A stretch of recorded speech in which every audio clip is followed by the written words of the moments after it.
Selamat siang Bapak Ibu semua. Hari ini Minggu tanggal 22 November kita kembali pada Persekutuan KIM, Kebenaran yang Memerdekakan. Sebagai biasa pembicara kita adalah Bapak Yahya Kawinda. Kita akan segera mulai. Hari ini temanya adalah iman tidak dapat menyelamatkan. Ini datang dari pertanyaan Ibu Anya. Mungkin Bu Anya bisa mengulang kembali pertanyaannya supaya lebih memberi jelas kepada kita arah kemana pertanyaan itu. Silakan Bu Anya. Iya, terima kasih Bapak Ibu. Mengingat saya ambil ke belakang ketika kita masih dalam pemahaman tentang perbuatan, saya ambil dari Yakobus 2 ayat 14 sampai 26, tapi tidak kita baca semua, di mana dikatakan iman tanpa perbuatan-perbuatan adalah mati. Nah, perbuatan yang mana? Kalau pemahaman kita yang dulu dan masih terbawa juga mungkin sama seperti mereka yang melabelkan diri Kristen, bahwa iman tanpa perbuatan adalah usaha atau tindakan guna menyenangkan Tuhan ya dalam usaha itu. Misalnya pemahaman kita yang kalau kita flashback seperti mengadopsi ayat-ayat di mana dikatakan bahwa seperti Kristus sabar, murah hati, melayani dan lain-lain, atau kemudian meniru tindakan-tindakan Yesus ketika berada di tengah-tengah bangsa Israel atau murid-muridnya, menyembuhkan orang sakit, bahkan sampai membangkitkan orang mati seperti itu. Ya, tetapi ada kemudian Yesus menjadi pertanyaan saya beberapa ayatnya yang mengatakan, barang siapa percaya kepadaku akan melakukan pekerjaan-pekerjaan yang aku lakukan dan bahkan lebih besar lagi. Kemudian mungkin pemahaman lebih besar lagi adalah yang lebih besar, yaitu penginjilan, pergi keluar kota, ke ujung dalam tanda kutip, ke ujung-ujung dunia dalam tanda kutip, atau misalnya seperti santunan dan lain-lain. Sedangkan itu dikerjakan juga oleh agama lain. Bahkan yang ateis pun mungkin lebih baik melakukan hal yang baik. Nah, yang saya mau dapatkan sharing atau penjelasan dari Pak Yahya tentang iman dengan perbuatan untuk manusia rohani yang sudah di dalam Kristus. Kita pasti ada yang sudah bilang, oh iya, melakukan apa yang Kristus nyatakan di dalam kita atau seperti itu. Tapi pada faktanya ya, kadang-kadang kita masih di dalam lingkup di mana perbuatan mestinya yang dijabarkan di 9 typo atau 9 tipe yang saya lupa itu di Galatia berapa itu, jadi itu sudah tercatat tentang karakter Kristus, padahal itu semua adalah Kristus, cuma prakteknya merupakan keinginan sendiri, prakteknya pemikiran sendiri dengan asumsi bahwa itu menyenangkan Tuhan. Nah, itu saya serahkan kepada Pak Yahya, topik iman tanpa perbuatan, tetapi yang lebih dalam lagi adalah iman yang tidak menyelamatkan. Terima kasih Pak Him. Ya, silakan Pak Yahya. Iya, jadi memang istilah iman dan perbuatan ini menjadi rancu karena memang datang dari ajaran-ajaran yang ada di dalam yang selama kita ikuti, yaitu di dalam kekristenan tentu saja ya. Nah, kenapa begitu? Karena perbuatan itu sangat ditekankan oleh Yakobus, sementara ada ayat-ayat yang Paulus tulis itu justru kadangkala disalah tafsirkan atau disalah mengerti. Khususnya misalnya kalau kita melihat tulisan Paulus di dalam Roma 3, ini Roma 3 ayatnya yang ke 27 ya. perkataan seperti ini sering disalahartikan dengan melihat apa yang Paulus katakan. Paulus katakan di sini, karena kita ambil dari LAI ya, jika demikian apakah dasarnya untuk bermegah? Tidak ada. Berdasarkan apa? Berdasarkan perbuatan? Tidak. Melainkan berdasarkan iman. Nah, istilah tentang perbuatan dan iman inilah yang kemudian kadang-kala orang suka salah mengerti. Karena Paulus dengan jelas bahwa tidak ada yang kita bisa bermegah karena perbuatan, melainkan karena iman. Nah, kita harus mengerti apa yang Paulus katakan di dalam Roma 3 ayat 27 ini. Karena perkataan perbuatan ini bukanlah semua perbuatan pada umumnya. Orang berpikir bahwa kita berbuat nggak menyelamatkan, ya kan? Banyak sekali kan orang berkata begitu. Perbuatan tidak menyelamatkan, yang menyelamatkan itu iman. Karena banyak mengambil ayat-ayat yang Paulus tuliskan seperti ini. Padahal perkataan Paulus ini jelas sekali. Perkataan perbuatan ini tidak mengacu kepada perbuatan-perbuatan yang lain, tetapi perbuatan yang secara spesifik mengacu hanya kepada perbuatan menurut hukum Taurat. Sebenarnya LAI sudah menerjemahkan di dalam terjemahan yang lama jauh lebih bagus. Kalau saya ambil di sini, terjemahan yang lama itu bagus sekali. Dia katakan begini ayat 27. Di manakah kemegahan itu? Itu sudah ditolak. Atas hukum manakah? Atas hukum melakukan syariat hukum Taurat. Nah, ini yang ditolak. Ini yang kemudian perkataan ini yang kemudian diterjemahkan dalam terjemahan yang baru sebagai perbuatan. Jadi kita tidak bermegah karena perbuatan melakukan hukum Taurat. Itulah sebabnya Israel ditolak. Karena mereka mengharapkan kebenaran oleh karena perbuatan melalui hukum Taurat. LAI sebenarnya menerjemahkan bagus di dalam terjemahan yang lama. Demikian pula di dalam terjemahan Indonesia sehari-hari juga begitu. Apakah karena kita melakukan yang tercantum dalam hukum agama Yahudi? Bukan. Nah itu dia ya. Tetapi karena iman seharusnya. Jadi perkataan perbuatan di dalam ayat 27 Roma 3 ini, untuk apakah dasar untuk bermegah? Bukan karena perbuatan, tetapi melainkan karena iman. Tapi perkataan perbuatan ini sekali lagi, kita tidak punya dasar untuk bermegah berdasarkan perbuatan hukum Taurat. Nah ini tepatnya. Ini yang sebenarnya Rasul Paulus tekankan dengan perkataan-perkataan perbuatan di dalam tulisan-tulisannya. Ada beberapa perkataan perbuatan lainnya. Dia lebih menekankan tentang kehidupan di dalam hukum Taurat. Kita tidak bisa bermegah dengan itu, melainkan kita harus hidup bermegah dengan iman. Kemudian kalau kita melihat dalam tulisan Yakobus, itu jauh lebih dalam lagi. Yakobus membongkar tulisan-tulisan, membongkar akan hal-hal tentang iman itu. Karena sepertinya, kalau kita melihat ini, sepertinya sejak dari zaman Yohanes dan zamannya Yakobus ini sudah mulai terjadi perdebatan tentang iman dan perbuatan itu. Ya kan? Mungkin karena mereka salah menafsirkan perkataan Paulus atau karena memang orang banyak, dan memang itu juga yang banyak dilakukan oleh ahli-ahli Taurat, orang-orang Farisi. Mereka lebih memperlihatkan perbuatan mereka daripada apa yang ada dinyatakan oleh janji-janji Allah pada mereka. Perbuatan mereka yang mana yang mereka praktekkan, yang mereka perlihatkan? Dari perbuatan-perbuatan yang menurut mereka adalah hukum Taurat itu. Berdasarkan tafsiran mereka terhadap hukum Taurat.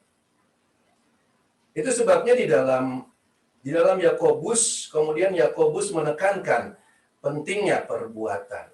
Tetapi sekali lagi, perbuatan karena iman. Jadi, Paulus tidak menampik akan perbuatan karena iman. Karena Paulus memperlihatkan banyak sekali kisah-kisah atau tulisan-tulisan yang dia buat mengenai perbuatan karena iman itu. Bahkan dia katakan, kasih karunia itu harus diakses oleh iman. Artinya, harus ada tindakan untuk mengakses kasih karunia berdasarkan iman. Nah, itu salah satu tindakan, artinya ada perbuatan.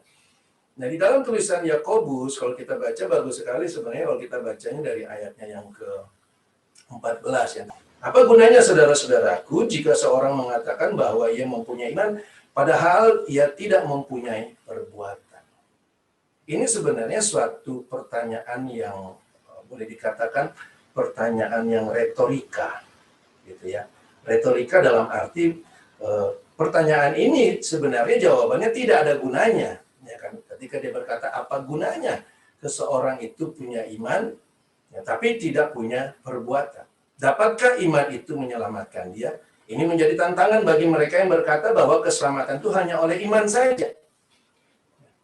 Banyak sekali perkataan itu. Hanya oleh iman kita bisa diselamatkan. Lalu dia berikan contoh. Ini contoh ya. Jadi ayat 15 dan seterusnya ini cuma contoh. Kalau ada orang yang tidak punya pakaian, kekurangan makanan sehari-hari, lalu dari antara kita berkata, oke saudara selamat jalan, kenakan kain panas, padahal dia nggak punya pakaian. Makanlah sampai kenyang, padahal dia kekurangan makanan. Artinya tidak ada tindakan dari orang-orang ini. Maka apa artinya perkataan orang-orang ini terhadap orang yang tidak punya pakaian dan kekurangan makanan itu? Dia mau kasih tahu bahwa kalau kita melihat seseorang ada kekurangan pakaian, kekurangan tidak punya makanan, maka apa gunanya kita berkata dia kepada orang itu selamat jalan? Karena dia nggak mungkin bisa jalan, karena dia nggak punya pakaian, dia nggak punya makanan, ya kan? Nggak ada gunanya. Kalau kita tidak memberikan kepadanya apa yang perlu bagi tubuhnya, nggak ada gunanya. Nah, ini contoh. Sekali lagi ini contoh. Ini bukan sebagaimana orang-orang suka ajarkan. Oh, iman itu harus memberi. Kalau karena ini, itu perbuatan artinya memberi. Mari kita pergi ke penjara memberi. Mari kita kumpulkan pakaian-pakaian bekas memberi. Lalu mereka bilang itu tindakan iman. Bukan, ini sekali lagi Yakobus menuliskan tulisan ini jika contoh, ya, contoh saja. Seandainya, nah itu dia.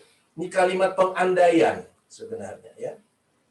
Nah, setelah dia mengatakan kalimat pengandaian ini, baru dia katakan dia kembali lagi kepada topiknya. Begitu juga halnya dengan iman. Jadi iman itu kalau tidak disertai perbuatan, hanya ngomong saya punya iman, hanya ngomong Yesus Tuhan, hanya ngomong Yesus menyelamatkan, hanya ngomong, apa artinya? Apa artinya? Hanya ngomong bahwa saya sudah dipindahkan dari gelap kepada terang, bahwa saya sudah mati bersama Kristus, hanya ngomong. Nggak ada artinya. Karena dikatakan dengan ayat 17 ini dikatakan dengan jelas, demikian juga halnya dengan iman. Karena sekali lagi kita sudah membahas dan sudah belajar bahwa iman itu sekali lagi bukan kepercayaan kita. Iman bukanlah hal-hal yang kita mau percayai menurut keinginan kita. Iman itu adalah realita Kristus yang diungkapkan kepada kita. Sekali lagi berbeda sekali definisi iman sebagaimana yang banyak sekali dijabarkan di dalam gereja-gereja bahwa iman itu adalah kepercayaan kita yang sungguh-sungguh akan Kristus. Bukan itu yang diperlihatkan oleh Alkitab. Karena ternyata bisa banyak orang percaya akan Yesus itu. Hanya banyak orang percaya bahwa Allah itu ada. Bahkan dikatakan kalau kita baca dalam tulisan-tulisan Rasul itu, setan pun percaya Allah itu ada. Apa itu iman? Kan tidak. Ternyata kita bisa, sebagaimana sudah kita sering jabarkan, bahwa iman itu adalah realita Kristus yang diperlihatkan kepada kita. Sehingga kita melihat realita itu, yang diberikan kepada kita, sehingga kita bisa mengakses realita itu, yang diberikan sebagai kehidupan kita, sehingga kita bisa hidup dengan iman itu, terhadap realita tersebut. Jadi ada realita Kristus yang sudah hadir karena Kristus sudah mati dan sudah bangkit. Kristus sudah mengakhiri seluruh gambaran-gambarannya, realitanya sudah ada. Katakanlah yang merah ini realita Kristus. Realita Kristus ini. Ini yang diberikan kepada orang yang sudah lahir baru. Jadi orang itu sekali lagi, tidak semua orang menerima realita Kristus ini. Tidak semua orang. Hanya mereka yang sudah lahir baru. Mereka yang sudah lahir baru, yang sudah menerima Roh Kudus itu, mereka diberi kehidupan Allah sehingga mereka berada di dalam realita Kristus. Apakah Anda dan saya sadar atau tidak akan realita itu, kita sudah berada di dalam realita itu. Apakah dia menjadi nyata bagi kita atau tidak, nah itu masalah keberadaan kita, bukan masalah realita itu belum dikasih.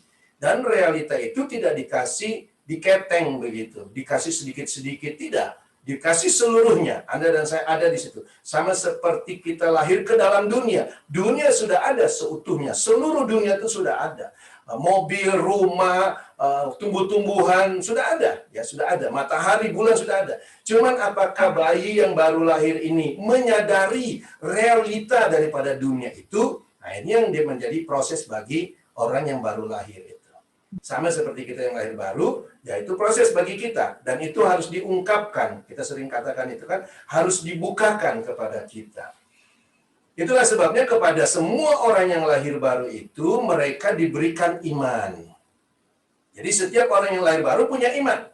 Bagaimana dengan orang yang belum lahir baru? Tidak punya iman. Makanya dia tidak bisa mengakses realita Kristus ini. Jadi iman itu tidak semua orang punya. Karena saya beragama Kristen maka saya punya iman. Tidak, itu agama Kristen silakan saja. Tapi iman yang dimaksudkan dalam Alkitab itu bukan seperti yang orang punya mau. Dan jelas sekali kan perbedaan itu antara Yesus dengan murid-muridnya berhadapan dengan ahli Taurat, dengan orang Saduki, orang Farisi yang jago dengan Alkitab mereka, dengan Taurat mereka, yang percaya Mesias itu, yang percaya Yahweh itu, yang percaya bahwa Bapa mereka adalah Abraham, ternyata imannya bisa berbeda. Ini membuktikan bahwa tidak semua manusia, sekalipun dia beragama yang terbagus dalam dunia ini, sama-sama mendapatkan kasih karunia. Tidak, karena sekali lagi hanya bisa diakses oleh iman. Jadi iman ini penting, tapi iman ini sekali lagi tidak perlu Anda usahakan. Sebagaimana diajarkan di gereja, kita harus tambahkan iman kita. Tidak perlu. Itu adalah natur yang sudah melekat pada kita ketika kita diberikan kelahiran baru. Artinya kemampuan kita untuk melihat realita Kristus ini. Yang merupakan adalah keselamatan kita. Yang adalah kasih karunia kita itu. Ini semua realita ini. Semua ini terkhusus hanya di dalam warna merah ini. Tidak ada di warna hitam ini. Di luarnya tidak ada. Dan untuk mengakses semua realita ini, setiap orang yang lahir baru itu pasti diberikan iman. Sama seperti seorang lahir ke dalam dunia, dia punya panca indera. Sebenarnya bukan panca indera lah, dia punya indera. Ya, bahkan lebih dari 5 sebenarnya indera itu. Kalau kita mau jabarkan jauh lebih dalam, bukan hanya 5 ya. Dia punya indera. Apa gunanya indera? Ya untuk mengakses dunia di mana dia berada. Ya. Untuk melihat dikasih mata, untuk mendengar ada kuping, untuk membaui ada hidung, untuk merasakan ada kulit, ada lidah, dan masih banyak yang lainnya sebenarnya kemampuan dari tubuh kita yang bisa dijabarkan sebagai indera. Nah, untuk ini ada iman diberikan kepada setiap orang yang lahir baru. Ini sudah pasti ada. Disinilah permasalahan kita, karena iman ini adalah untuk melihat. Iman ini untuk mengakses, iman ini untuk menghidupi, iman ini untuk tinggal di dalam kasih karunia. Iman ini untuk berjalan di dalam keselamatan ini. Semua ini adalah realita Kristus ini. Ini iman. Nah, perkataan kata ini kan tindakan. Kata kerja. Jadi iman ini diberikan kepada kita untuk melakukan. Ini tentu saja. Bukan melihat hanya, oh begitu. Bukan begitu kan. Mendengar Yesus sudah datang, oh Yesus sudah datang. Bukan, tindakannya apa setelah itu? Mengakses, ya, menghidupi kasih karunia itu. Hidup tinggal di dalam ini. Ini semua, ini fungsi daripada iman. Karena iman itu kan kata benda saja. Jadi inilah yang sebenarnya terjadi. Itulah sebabnya Rasul Yakobus menyatakan dengan jelas, kalau kita punya iman, punya kemampuan untuk melihat, mengakses, menghidupi, tinggal, berjalan, namun kita tidak melakukan fungsi daripada iman itu sendiri, apa gunanya iman itu? Apa gunanya iman itu? Saya punya iman, ya kan? Yesus Tuhan. Apa gunanya punya iman Yesus Tuhan? Sementara kita tidak mentuhankan Dia. Kita beribadah seakan-akan menyembah dewa yang bernama Yesus. Kenapa? Karena kita tidak melihat realita Kristus. Kita punya iman, Yesus itu Tuhan. Tetapi Tuhan yang kita kenal itu diajarkan oleh manusia, diajarkan oleh agama-agama. Itu bukan iman keselamatan ini, karena itu diajarkan manusia. Iman ini melihat realita yang ada di dalam Kristus. Dan realita di dalam Kristus ini harus diungkapkan. Sekali lagi, tidak dapat diajarkan oleh agama manapun. Termasuk agama Kristen nggak bisa mengajarkannya. Termasuk KYM nggak bisa mengajarkannya. Tetapi Roh Kudus akan membukakan realita Kristus ini kepada kita. Dan untuk itulah kita melihat dan mengaksesnya. Bertindak. Kalau kita kembali kepada apa yang dituliskan oleh Yakobus ini, bagus sekali contohnya sebenarnya ya. Kita kembali ke sini, dia katakan dengan jelas, demikian juga halnya dengan iman. Kalau iman itu tidak disertai perbuatan, maka iman itu pada hakikatnya mati. Itu sebabnya tema yang kita ambil, iman tidak menyelamatkan. Tentu saja bukan iman dalam arti komplit, ya. Karena di satu sisi orang berkata, hanya dengan iman kita diselamatkan. Tetapi dikatakan oleh Yakobus, kalau kamu tidak melakukan perbuatan, tidak disertai perbuatan, maka nggak ada gunanya. Mati.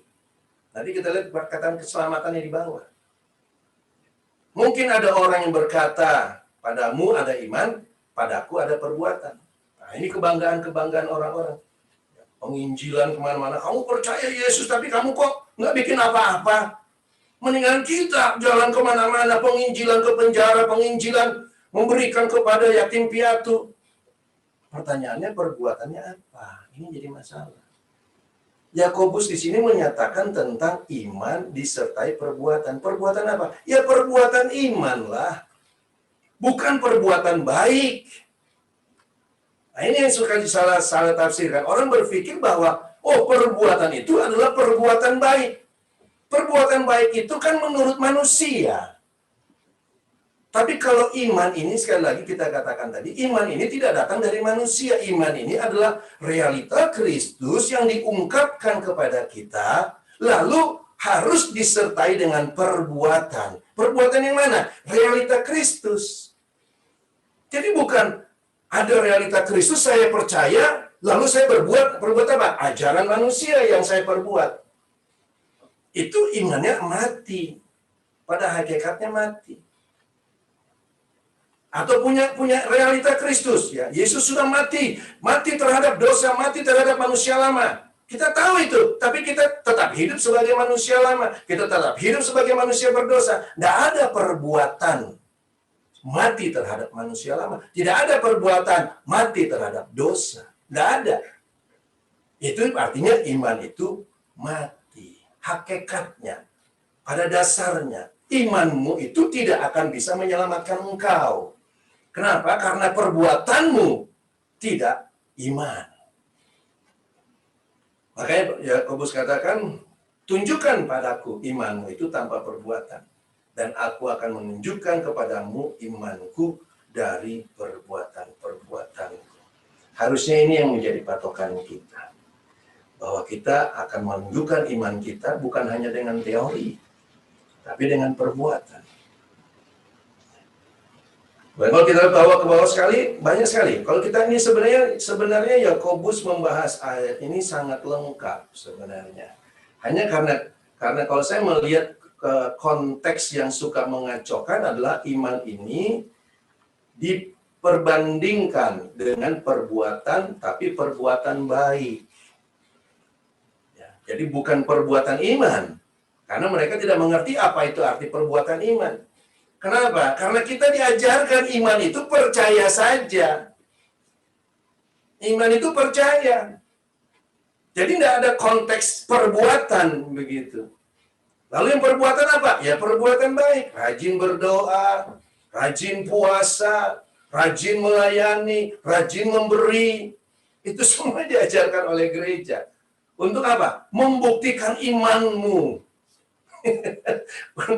Untuk perbuatan seperti itu, Anda tidak perlu beriman pada Yesus. Karena dia katakan iman harus disertai perbuatan. Tapi sekali lagi, bukan perbuatan baik. Namun perbuatan perbuatan daripada iman. Nah, kemudian dia memberikan contoh di sini di dalam ayatnya yang ke-21, bagus sekali. Nah, ini dia mulai kasih lihat contoh. Kita sudah tahu Abraham itu bapak orang yang beriman, gitu kan? Ini dia kasih lihat, bukankah Abraham bapak kita dibenarkan karena perbuatan-perbuatannya? Jadi ternyata dibenarkan itu karena perbuatannya. Tapi perbuatan yang mana? Nah, ini harus dipertanyakan.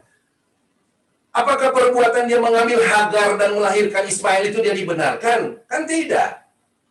Jadi di sini kita mulai membandingkan perbuatan apa yang Abraham perbuat yang olehnya dia dibenarkan. Dan kita tahu kisahnya adalah ketika ia mempersembahkan Ishak. Dan kita tahu ini adalah gambaran Kristus. Ini adalah realita Kristus yang diperagakan, yang diperlihatkan kepada Abraham, yang dari jauh Abraham melihatnya ke depan bahwa Allah akan mempersembahkan anaknya. Dan apakah Abraham waktu diperintahkan, oke Abraham, persembahkan anakmu yang satu-satunya itu kepadaku. Lalu itu disebut iman. Lalu Abraham ongkang-ongkang kaki aja begitu. Oke Tuhan, nanti saya persembahkan. Lalu dia suruh orang lain persembahkan. Oke, bawa itu Ishak ke sana, korbankan. Apa begitu? Apa itu iman? Tidak. Tetapi dia mengambil langkah, dia membawa anaknya, dia membawa pedangnya, dan dia akan memotongnya langsung. Dia berbuat sesuai dengan apa yang dia lihat, apa yang diperlihatkan kepada dia, apa yang dibukakan kepada dia. Jadi perbuatan-perbuatan ini, makanya dia katakan di sini ini ada satu kepastian. Iman bekerja sama dengan perbuatan-perbuatan. Dan oleh iman itu, oleh perbuatan-perbuatan itu, iman menjadi sempurna. Barulah kita mendapatkan keselamatan. Jadi iman yang menyelamatkan adalah iman yang menjadi sempurna. Bukan hanya iman. Kalau hanya iman saja tanpa perbuatan, iman itu tidak menyelamatkan. Oleh iman itu Anda dan saya tidak dibenarkan.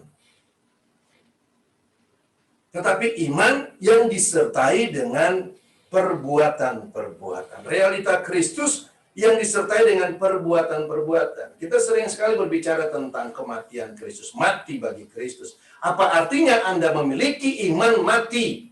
Ya, bersama dengan Kristus, tapi tidak terjadi pemisahan dengan dunia ini. Itu iman tanpa perbuatan. Realita Kristusnya Tuhan memisahkan kita. Itu realita yang tidak bisa disangkal. Aku bahkan bukan membawa damai, tetapi membawa pedang. Akan ada permusuhan di dalam satu rumah. Tentu saja saya tidak mengatakan Anda harus bermusuhan. Tetapi itu indikasi adanya pemisahan. Di ayat 24 itu bagus sekali. Jadi kamu lihat. Manusia dibenarkan karena perbuatannya. Bukan hanya karena iman. Ini bagus nih. Ini bisa berhadapan dengan mereka yang mengajarkan dibenarkan, diselamatkan hanya karena iman.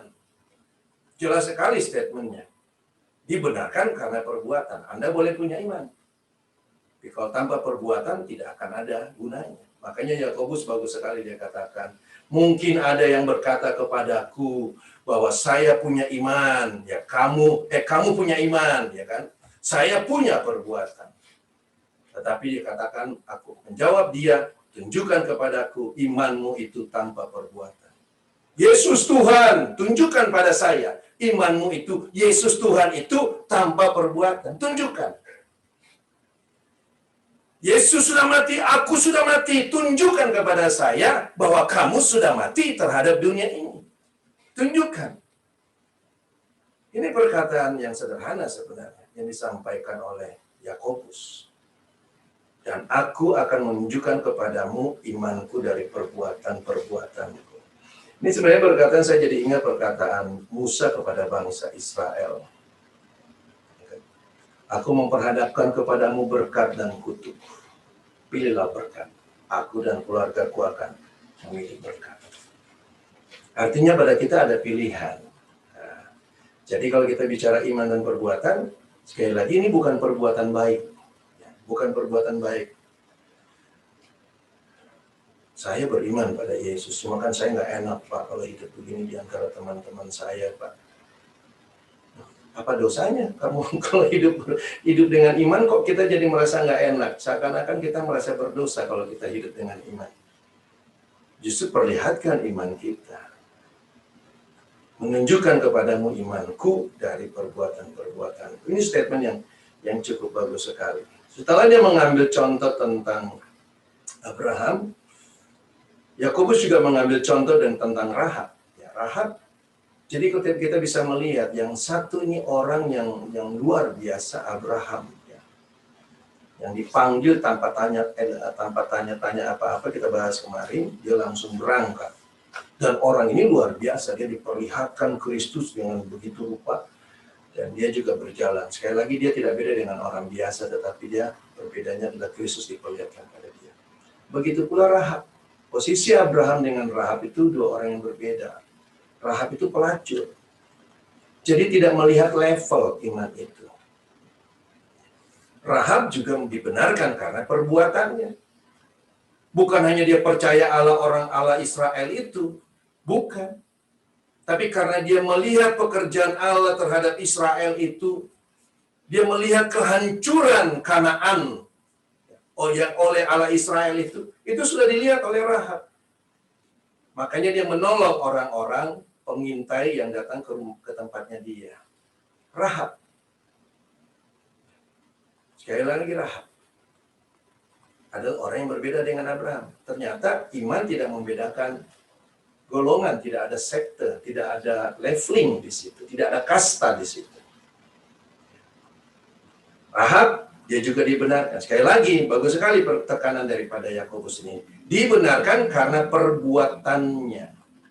Jadi iman saja tidak menyelamatkan. Bukan berarti kita tidak selamat oleh iman. Tentu saja kita selamat oleh iman kalau iman itu menjadi sempurna. Ini dia bagus sekali. Bagaimana iman itu menjadi sempurna? Oleh iman yang sempurnalah kita diselamatkan. Mungkin itu jauh lebih baik kata-katanya. Kita dibenarkan oleh iman yang sempurna. Bagaimana iman itu menjadi sempurna? Dia harus diberikan perbuatan. Iman bekerja sama dengan perbuatan. Dan justru oleh perbuatan-perbuatan inilah iman itu menjadi sempurna. Kita diskusikan lebih lanjut, Pak Him, ke depan. Baik, terima kasih Pak JK. Saya mau kembali ke Bu Anya dulu. Mungkin Bu Anya masih ada yang mau ditanyakan. Silakan Bu Anya. Ya. Silakan Bu Anya. Satu ya mungkin 1 Korintus 9 ayat 27. Mungkin bahkan masih banyak yang bertanya bagaimana apakah kita setiap detik begitu. Karena sudah bersatu dengan Kristus, perbuatan kita otomatis seperti yang disampaikan oleh Rasul Paulus di 1 Korintus 9 ayat 27, Pak. Ya. Tetapi aku melatih tubuhku dan menguasainya seluruhnya supaya sesudah memberitakan Injil kepada orang lain, jangan aku sendiri ditolak. Nah, melatih tubuhku. Tubuh fisik ya, Pak ya?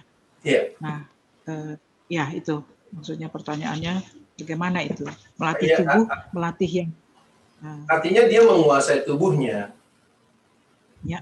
Jadi dia melatih tubuhnya ini sesuai dengan tujuan. Kan ini dia berbicara tentang olahragawan kan.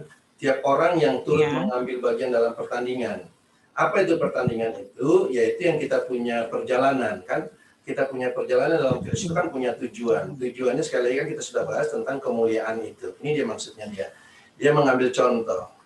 Nah, untuk mencapai tujuan itu, untuk mendapatkan hadiah, dia enggak cuman istilahnya berlaku apa adanya gitu loh. Ya. Sekali lagi ini contoh ya. Ini contoh, Bu. Jadi ini contoh dalam pertandingan. Jadi melatih tubuh di sini dalam rangka bagaimana dia bisa berlari dengan baik. Nah, dia melatih tubuhnya. Ini kan contoh ya. Bagaimana dia bisa mendapatkan kemenangan dalam pertandingan itu. Nah, dia melatih tubuhnya. Begitu pula ketika penginjilan. Jadi melatih tubuh ini tidak ada konteksnya dengan kata penginjilan. Tetapi dia melatih dirinya sebenarnya ini. Kalau kita mengambil konteks dan menguasai seluruhnya. Artinya, Ya. dia mempersiapkan dirinya sedemikian rupa supaya dia mampu mencapai tujuan itu. Ini dia katakan di ayat 27. Waktu dia katakan, aku melatih tubuhku ini, kata tubuhku ini sekali lagi dalam rangka contoh yang tadi. Dan menguasai seluruhnya. Tentu saja yang dia maksud ini kan cuma kiasan.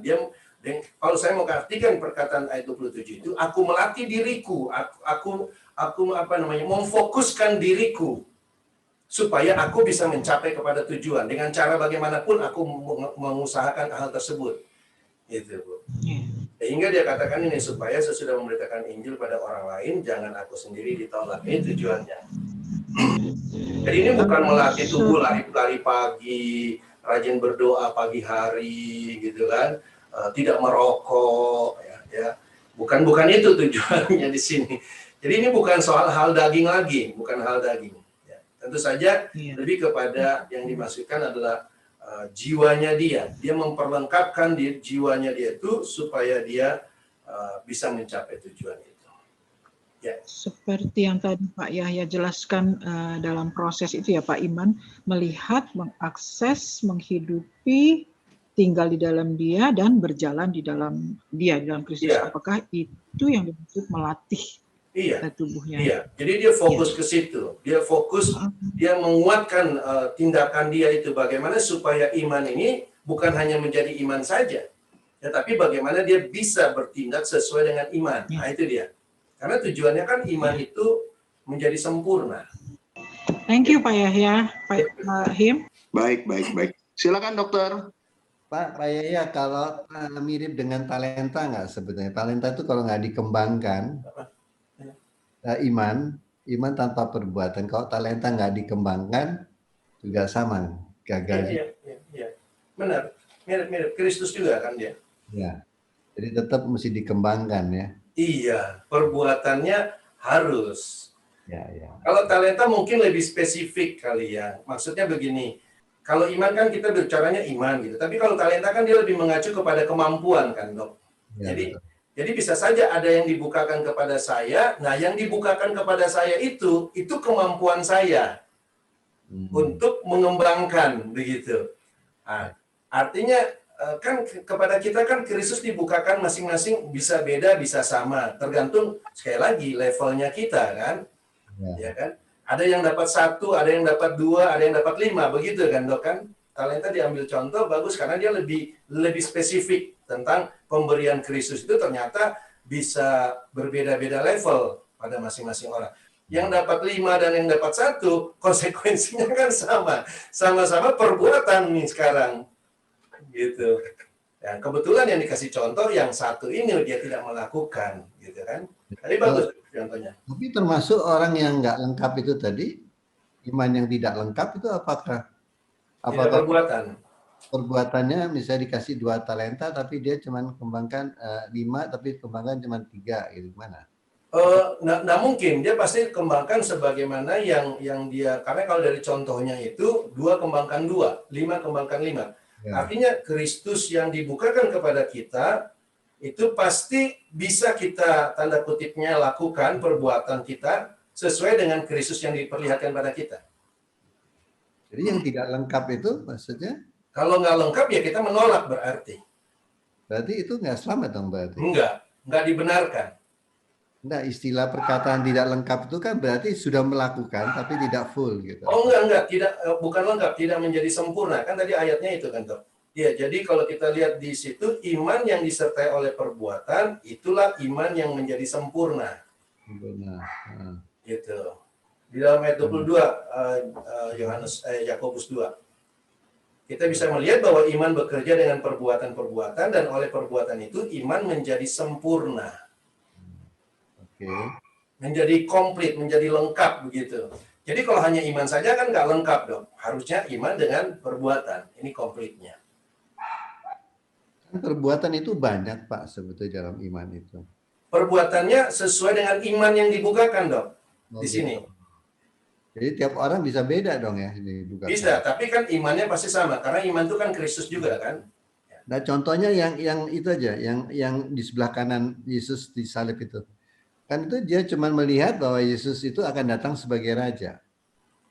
Yang Lukas 23 itu imannya seberapa ini? Apakah itu udah sempurna? Dengan pernyataan dia seperti itu perbuatan loh kalau bagi saya. No. Karena itu kan pernyataan dari dia punya dari dalam dia punya pemahaman kan terhadap Kristus yang dalam keadaan mereka yang dalam keadaan kesakitan itu. Ya. Itu tindakan dia kalau menurut saya. Jadi, cuman pada saat itu kan dia kan tidak bisa berbuat karena dia disalib kan, Dok.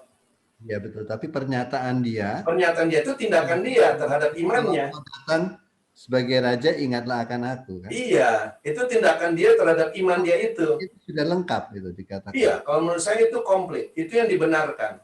Sebenarnya sederhana. Yang dia lihat A, lalu dia bertindak sesuai dengan A. Nah, ini yang lengkap atau yang sempurna. Itu saja sih maksudnya. Kalau kita gabung dengan talenta tadi, apakah itu tindakan yang si orang yang di samping sebelah Yesus itu talentanya udah lengkap, yang misalnya dia diberikan 2 talenta yang kaitannya dengan bahwa dia sudah melihat bahwa Yesus akan datang. Jadi kalau orang yang di samping itu dia melihat realita bahwa Kristus akan memerintah di kerajaannya kan? Ya. Lalu pada saat dia dalam kondisi seperti itu tidak tergoyahkan, dia berhadapan dengan Kristus.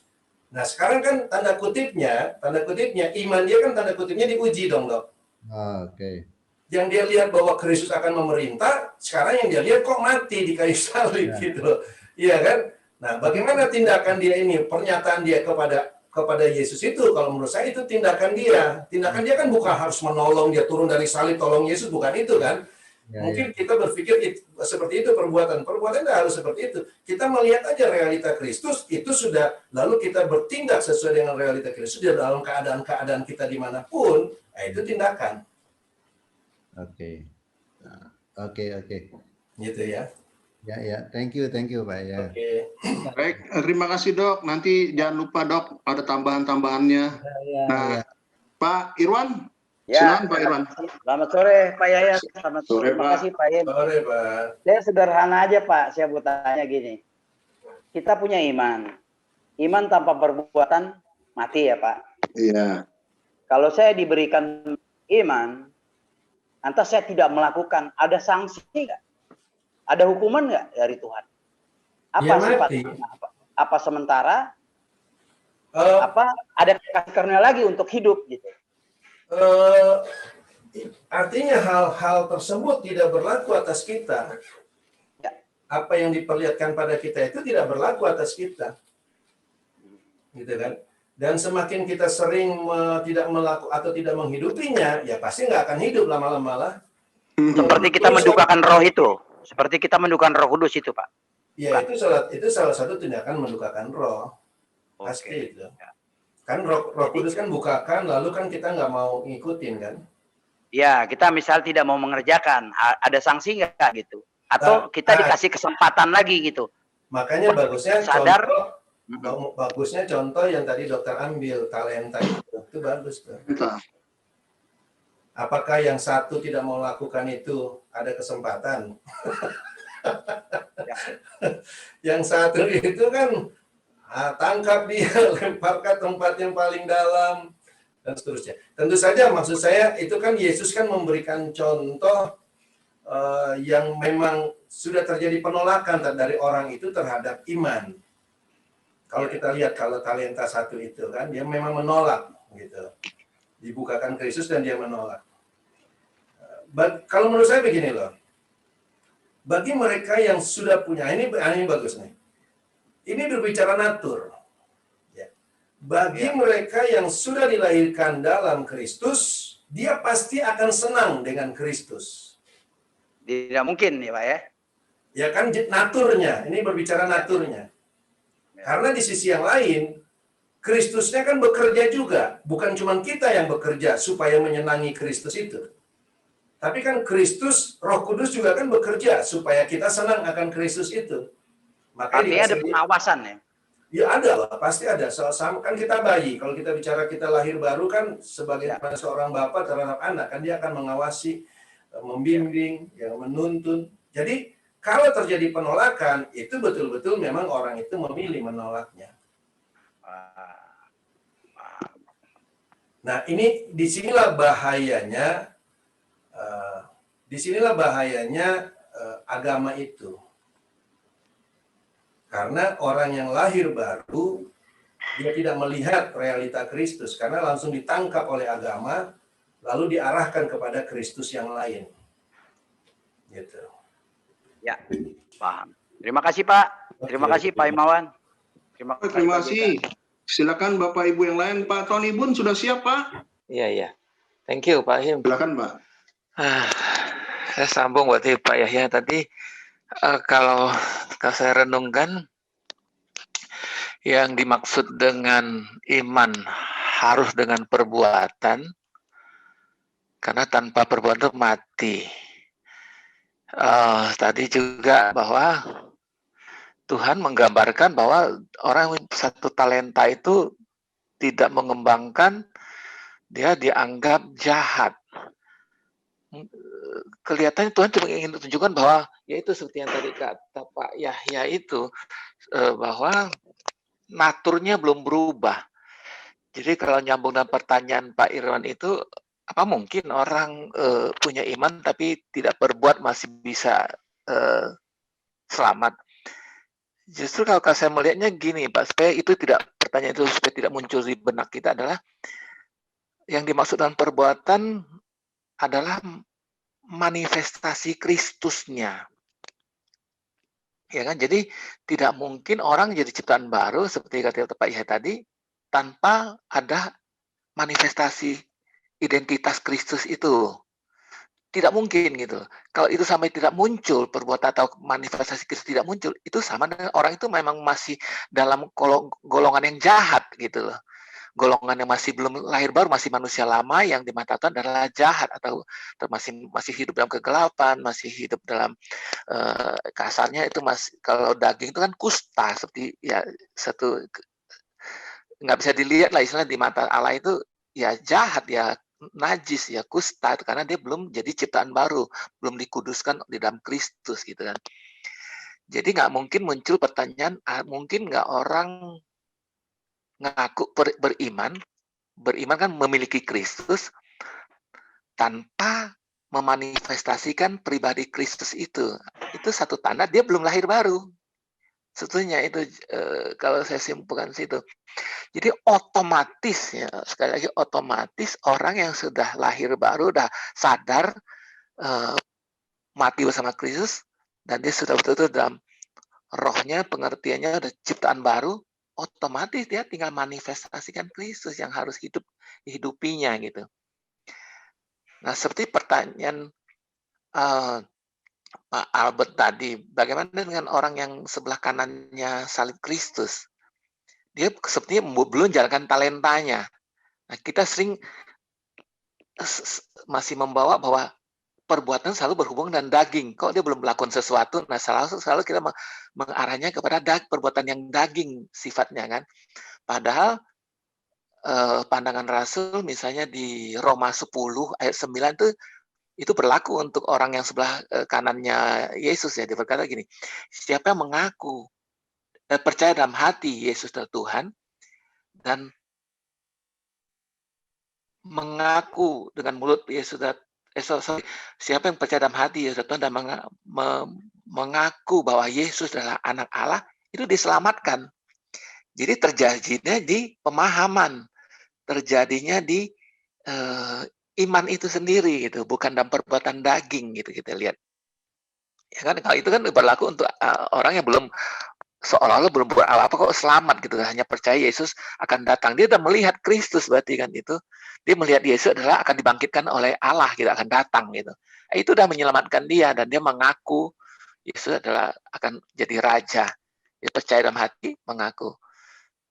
Memang ada orang yang tidak sempat untuk berkarya secara fisik kali ya, tapi yang Allah lihat adalah siapa yang percaya dengan perkataannya ya, perkataan Allah tentang anak Allah, tentang juru selamat itu yang menyelamatkan. Nah, jadi kalau saya simpulkan seperti itu Pak Yahya, bisa koreksi bahwa perbuatan yang dimaksud adalah manifestasi Kristus yang dimiliki oleh orang yang mengaku sudah beriman memiliki Kristus itu sendiri. Benar nggak Pak Yahya? Iya, iya. Jadi yang kita bahas di sini itu bukan orang yang di luar, ya, bukan orang yang belum lahir baru. Semua orang yang memiliki iman itu orang yang sudah lahir baru. Iya. Jadi apakah imannya tanda kutipnya besar atau kecil itu enggak masalah, dia punya iman. Nah, tentu saja ini perjalanan. Perjalanan ini kan pasti ada orang yang besarnya lebih cepat, dewasanya lebih cepat, masih umur 13 tahun tapi sudah punya pemikiran orang 20 tahun. Adalah misalnya seperti itu kan. Nah, ada juga orang yang sudah umur 40 tahun tapi pikirannya masih seperti anak 13 tahun. Nah, ini dalam perjalanannya dia. Nah, dalam perjalanan dia pengenalan akan Kristus. Tapi yang sama seperti perbuatan tadi itu. Tentu saja perbuatan ya. Dia tentu saja pertama-tama dia belum mengenal bagaimana perbuatan. Sampai suatu waktu dia pasti akan mengenal bagaimana dia harus berbuat, begitu ya. Nah, kalau dia hidup dengan iman itu, iman yang dibukakan, maka dia tentu saja akan lebih banyak lagi mengenal, Sama seperti talenta yang 5 kan, ketika talenta yang 5 itu dikembangkan, lalu mendapatkan 10 lagi gitu kan, yang 2 dikembangkan mendapatkan 4 lagi dan seterusnya. Jadi Kristus itu akan dibukakan kepada kita tuh semakin besar sesuai dengan yang kita sudah lakukan, sudah perbuat. Nah, di sini tentu saja ada 2 jenis manusia. Yang pertama adalah orang yang belum lahir baru namun berpikir itu iman. Mungkin ini banyak juga terjadi ya, karena pengajaran-pengajaran yang ada kan, iman tuh begini, udah kamu percaya saja, itu kamu beriman. Orangnya tidak melihat Kristus, ya ini nggak lahir baru, yang jelas. Kalau yang begini bagaimanapun dia beriman, silakan saja dia mau sebut itu iman, tapi ini konotasinya ini adalah golongan yang belum lahir baru. Sekarang kan bagi kita yang sudah lahir lama, ya kan? Iya, itu ciptaan lama. Apapun yang dilakukan pasti selalu yang nggak sesuai dengan Kristus. Yang menjadi masalah adalah bagi kita yang sudah percaya Kristus, yang sudah dibukakan Kristus, yang sudah diperlihatkan, yang sudah disampaikan. James ini Yakobus yang bukakan ini kepada jemaat. Kan Yakobus bukakan ini kan kepada jemaat. Hanya kepada jemaat saja yang tentu saja yang sudah menjadi tubuh Kristus. Nah, dibukakan ini bagi kita sekarang bagaimana nih? Nah, ini yang dikatakan. Jadi hati-hati dengan iman itu, bahwa ternyata iman itu ada perjalanannya harus diperbuat. Nah, kita sudah tahu iman itu Kristus yang diungkapkan pada kita. Kristus yang kita harus akses dengan iman, yang kita harus hidupi dengan iman, yang kita harus berjalan dengan iman, baru dikatakan iman itu menyelamatkan. Kalau kita tidak melakukan, tidak perbuat Kristus yang dinyatakan itu, maka itu tidak menyelamatkan. Makanya judulnya tema kita, iman tidak menyelamatkan. Karena jelas Yakobus katakan iman harus disertai dengan perbuatan. Nah, inilah yang menyelamatkan. Iya, paham. Bisa nggak Pak disamakan seperti Bileam? Bileam kan punya iman, dia hidup di dalam Tuhan kan. Akhirnya dia menjual kemuliaan Tuhan untuk membeli kemuliaannya dia. Artinya kan dia tidak melakukan perbuatan apa yang Tuhan suruh. Bagaimana dia harus, ceritanya saya kurang hafal ya, bagaimana dia harus memberkati Israel. Artinya kan dia tidak melakukan. Bileam itu bisa nggak dibilang bahwa dia sudah hidup baru, dan dia tidak melakukan perbuatan itu. Itu yang saya maksud, bukan orang yang di luar Kristus. Maksudnya yang di dalam Kristus kan bisa juga melakukan. Karena kita lihat contohnya bukan hanya Bileam, ada Saul, ada Salomo, seperti itu. Jadi kan bisa aja di zaman sekarang banyak orang yang udah hidup dalam Kristus, bisa aja dia menjual kemuliaan Tuhan karena dia kan punya hubungan sama Tuhan. Dia udah punya Kristus. Akhirnya dia untuk membeli, kan bisa aja menyimpang. Nah, pertanyaan saya, waktu dia menyimpang, dia dihukum apa tidak? Kalau dia menyadari bahwa dia salah, bisa nggak dia masuk lagi di dalam kasih karunia itu? Terima kasih Pak JK. Ya, justru di dalam Kristus ada pengampunan. Nah, kalau di dalam Kristus ada pengampunan, berarti ada kesalahan yang bisa dibuat oleh kita yang dalam Kristus. Makanya ada pengampunan. Jadi soal masuk, karena di dalam Kristus itu selalu ada pengampunan, tidak ada yang tidak ada pengampunan. Problemnya adalah kalau kita tidak menyadari ini konsekuensinya, maka kita akan hidup seperti begitu tiap sampai kita mati. Kita akan hidup, yang penting saya sudah percaya Yesus, yang penting saya sudah tahu Yesus sudah datang, yang penting saya memberi yang banyak. Ya, begitu kita mati, loh, saya udah percaya Yesus kok saya masuknya neraka, misalnya begitu. Misalnya, kan kita sudah tahu ternyata iman yang harus kita perbuat. Ini konsekuensinya ada tentu saja. Nah, selama kita hidup terus kita berbuat salah dan kita minta ampun selama kita hidup itu di dalam Kristus pun tetap ada pengampunan, Pak. Ya. Paham. Jadi kalau di dalam Kristus itu tidak ada penghukuman. Nah, ini hati-hati. Ada ayatnya. Masih ada ayatnya. Cuman di dalam Kristus ada pengampunan. Ini antik nih. Jadi di dalam Kristus tidak ada penghukuman, tapi ada pengampunan. Apa artinya? Maksudnya begini. Kalau kita dalam Kristus, ya sudah pasti nggak perlu penghukuman. Ya. Tapi kita bisa menempatkan diri kita di luar Kristus. Iya, itu yang saya maksud. Nah, kita menempatkan luar Kristus nggak usah tanya, itu dihukum apa enggak. Itu semua penghukuman di luar Kristus. Ya. Jadi seperti Biliam itu ya. Biliam bisa di... Begini maksud saya, di zaman perjanjian lama itu, yang diperadakan sebagai umat Allah itu Israel. Pertanyaannya, Biliam itu orang Israel bukan? Bukan. Ya berarti bukan. Wow. Dia tidak masuk dalam rancangan itu. Makanya Rahab bukan orang Israel kan? Rahab kan Kanaan kan? Iya. Dia masuk kepada Israel. Dia proselit kalau Rahab. Kalau Biliam kan nggak masuk ke Israel. Jadi gambaran kita sekarang ini yang percaya Kristus itu adalah seperti Israel di Perjanjian Lama. Seperti Israel di Perjanjian Lama. Nah, kita lihatlah contoh-contoh di Israel Perjanjian. Tadi Pak Irwan tadi sudah mengatakan bahwa ada contoh Saul. Seperti yang kita suka ambil contohnya Salomo lah. Salomo ya. Dan banyak contoh lainnya ya. Nah, kalau Pak Irwan tanya ada penghukuman, contohnya Ruth. Ya, perjalanan Ruth dengan ibu mertuanya. Nah, ini ibu mertuanya ini mendapatkan pengampunan. Mereka keluar dari Israel, lalu mereka pulang membawa Ruth kan. Nah, ini kan ada pengampunan, ada pemulihan di situ. Tetap ada pengampunan itu di dalam Kristus. Tapi tentu saja pengampunannya pun diperlihatkan ada tanda kutipnya, syarat-syaratnya yang dikasih lihat dalam pengampunan itu. Terima kasih Pak JK. Iya. Oke. Dokter buka mic, mau bicara dok? Ya yang lain dulu lah. Oh ya Pak Odas dulu, silakan Pak Odas. Selamat sore Pak Him, Pak JK. Iya sore Pak. Tolong dikoreksi nih Pak.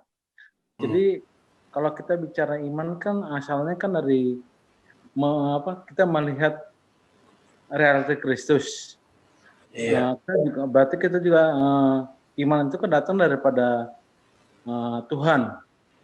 Namun kayaknya iman itu kan di situ masih tanda koma, berarti tanda koma belum final. Nah, jadi finalnya itu adalah harus dengan perbuatan.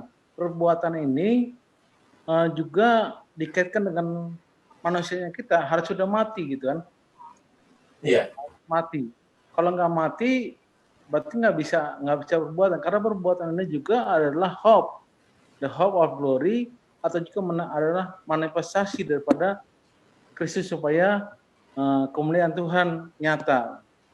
Jadi kata perbuatan ini adalah kerjasama dengan kita Pak ya, kerjasama kita. Jadi perbuatan juga kalau misalkan kita ini belum mati juga tidak terjadi perbuatan itu Pak. Kalau kita belum mati, berarti perbuatan itu nggak nyata, nggak bisa dilakukan sama kita. Gitu, Pak. Ya, betul.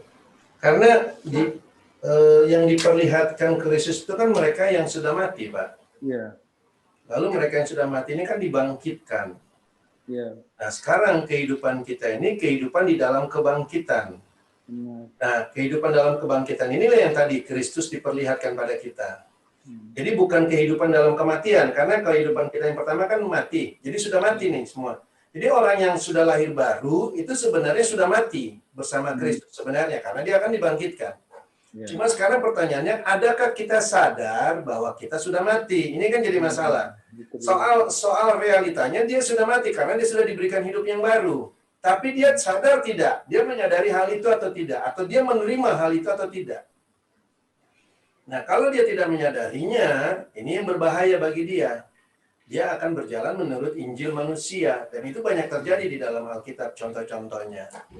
Makanya ada makanya Paulus sering mengkupas atau membukakan hal ini kepada jemaat. Nah, bagi kita yang sudah dibukakan akan Kristus itu, sekarang tinggal bertindak menurut yang dibukakan. Jadi yang dibukakan ya, kalau yang nggak dibukakan ya jangan. Dan jangan juga hidup dengan yang sudah mati. Iya. Yang jadi masalah kan kita belum dibukakan, tapi masih hidup dengan yang mati. Ini masalah. Yang kita seharusnya sudah mati terhadap yang lama, kita masih hidup di situ. Padahal justru kita jangan hidup lagi di situ. Justru kalau kita nggak hidup lagi di situ, dengan mudah kita melihat yang sudah dibukakan. Ini contohnya kalau tadi Pak Himawan ambil soal Paulus diasingkan, saya ambil contoh perbedaan Paulus dengan Petrus. Paulus betul-betul dia terpisah kan, tadi tanda kutipnya di pengasingan itu. Petrus, dia ada di Yerusalem, masih bergaul dengan orang-orang hukum Taurat. Nah, itu berbahayanya mixture di situ.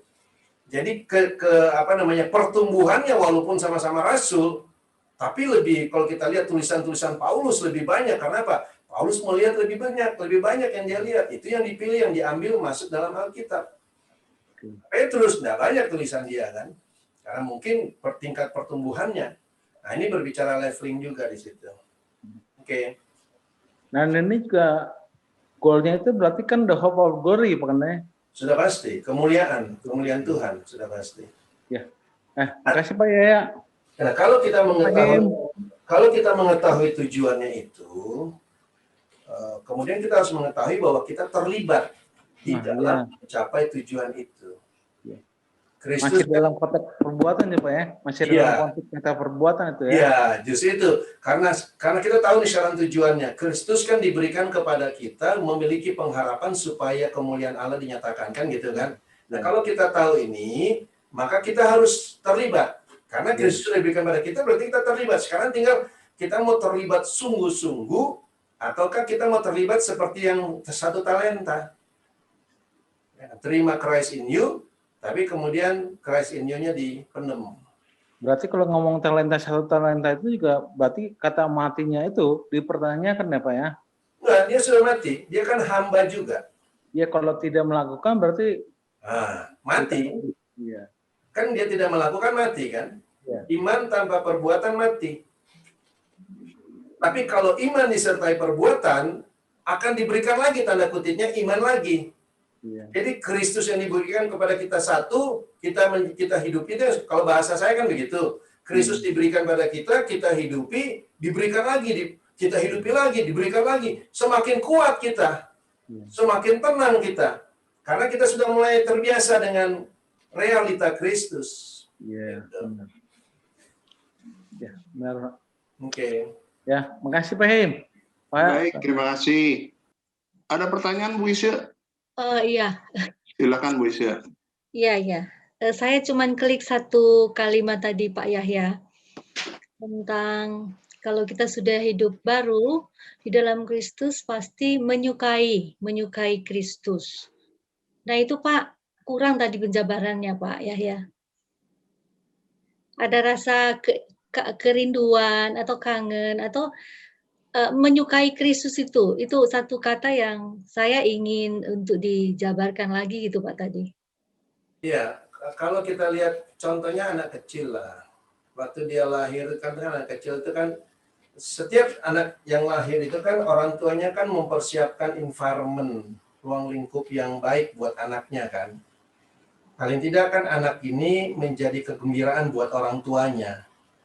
Nah, di dalam kegembiraan itu kan anaknya itu kalau dia melihat orang tuanya senang, kalau dia melihat ini kan dia juga ikut gembira, begitu kan? Nah, yang menjadi masalah kalau selama ini yang dia anggap orang tuanya itu babysitternya.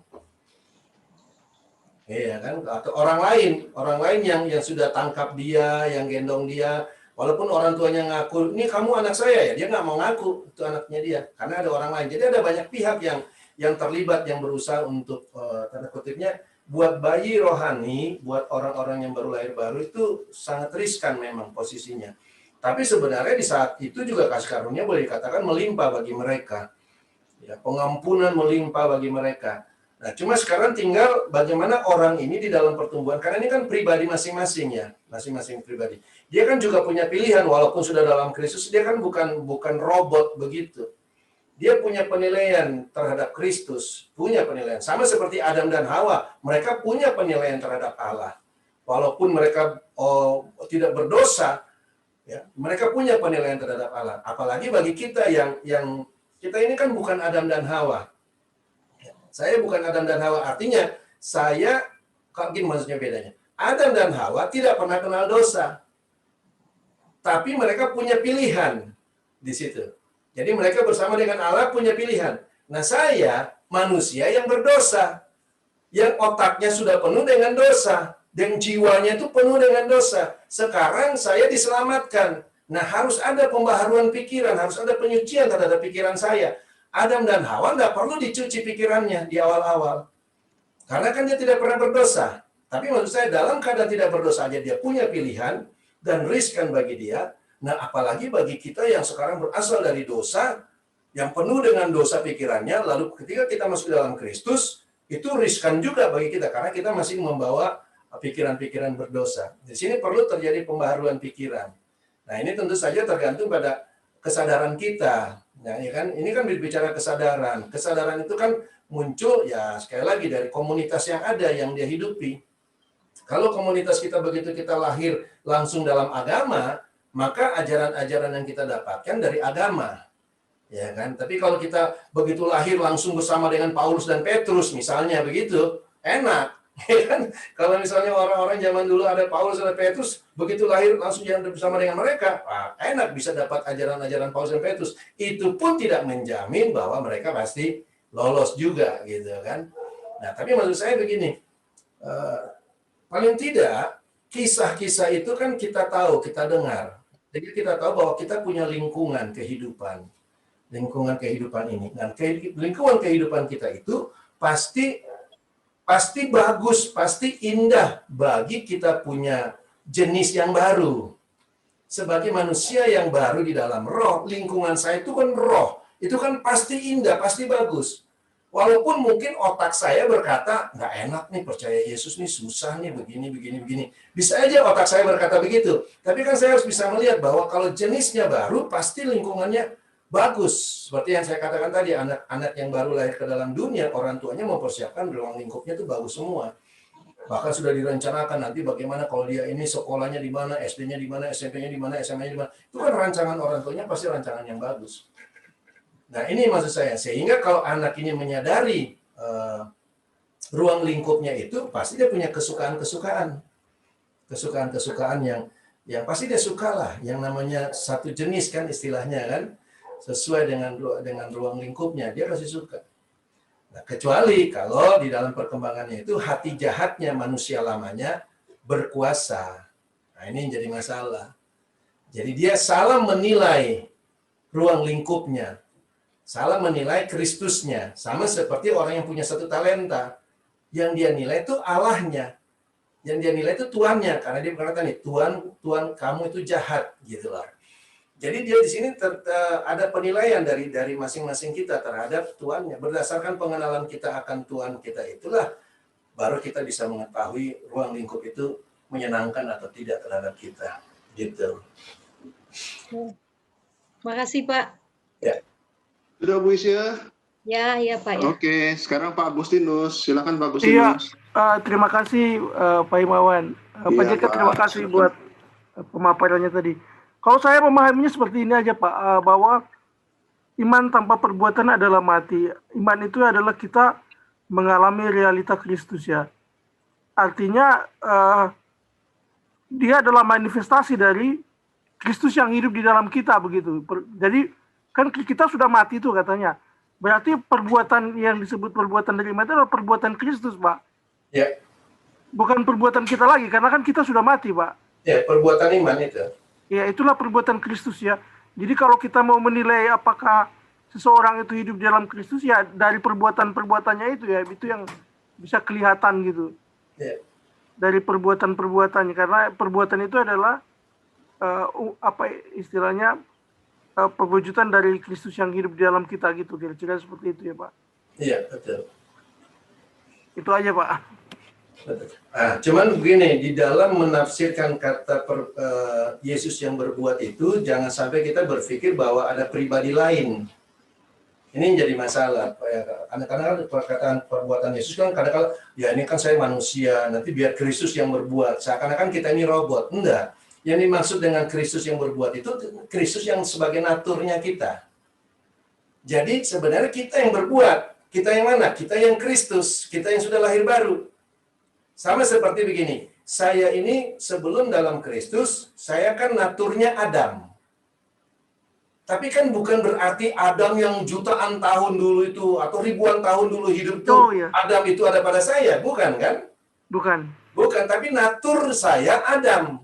Nah, sekarang natur saya Kristus. Jadi saya tidak punya konsep ada pribadi terpisah yang lain dalam diri saya. Tidak. Itulah saya yang jenis Kristus itu. Itu Kristus yang melakukan. Itu. Jadi jangan sampai salah seperti yang banyak orang suka ajarkan di gereja itu ya. Waduh Pak, ini memang benar. Ini saya baru paham ini Pak. Iya. Jadi memang ada kekeliruan pemahaman. Selama ini kita berpikir Kristus yang hidup di dalam kita itu ya ada pribadi kedua di dalam diri kita yang tinggal dan dia yang berbicara untuk kita. Padahal yang dimaksud adalah jenis manusia baru itu ya. Iya. Jenis Adam itu diganti oleh jenis Kristus. Ya, itulah yang membentuk kita menjadi manusia. Oke. Yang ini saya baru dapat ini Pak. Ya, yang Pak Agustinus katakan tadi itu umum di gereja. Betul. Jadi ada Roh Kudus. Roh Kudus dalam kita. Roh Kudus yang bekerja. Yang Roh Kudus itu ya rohnya kita. Roh Kudus itu ya naturnya kita. Roh Kudus itu ya roh Allah, kehidupan kita. Jadi kita nggak punya konsep pribadi ganda begitu loh Pak. Ada satu pribadi lain yang bekerja. Saya ini kan hanya ya namanya saya kan tanah liat di tangan penjuna. Wah ini yang keliru nih Pak, keliru sekali di banyak gereja-gereja ajarannya sangat keliru ini. Iya. Ya itu yang harus dirubah dulu.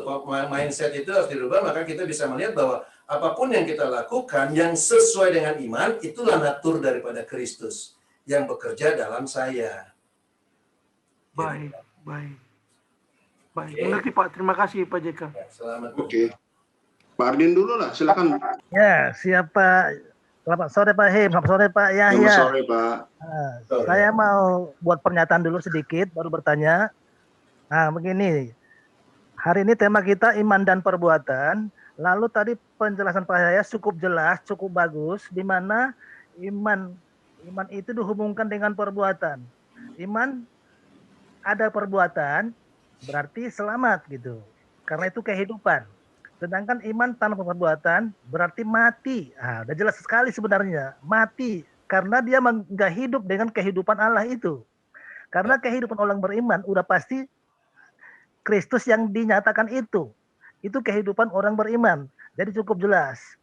Lalu ada yang ragu Pak. Yang tadi di Yakobus 2 ayat 26. Saya bacakan Pak. Sebab seperti tubuh tanpa roh adalah mati. Demikian juga iman tanpa perbuatan adalah mati.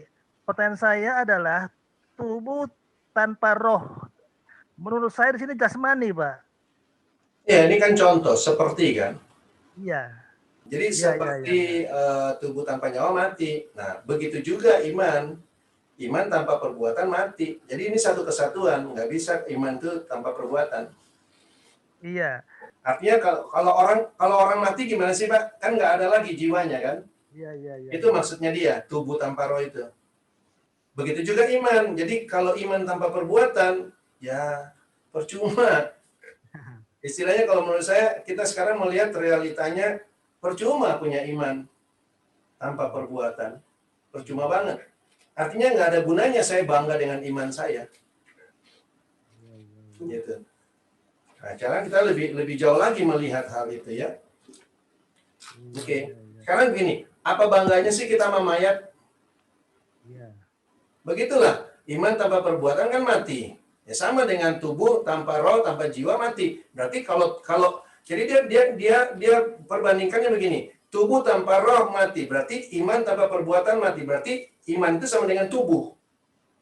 Yang membuat iman itu tanda kutipnya hidup, perbuatannya, jiwanya, rohnya, gitu loh Pak.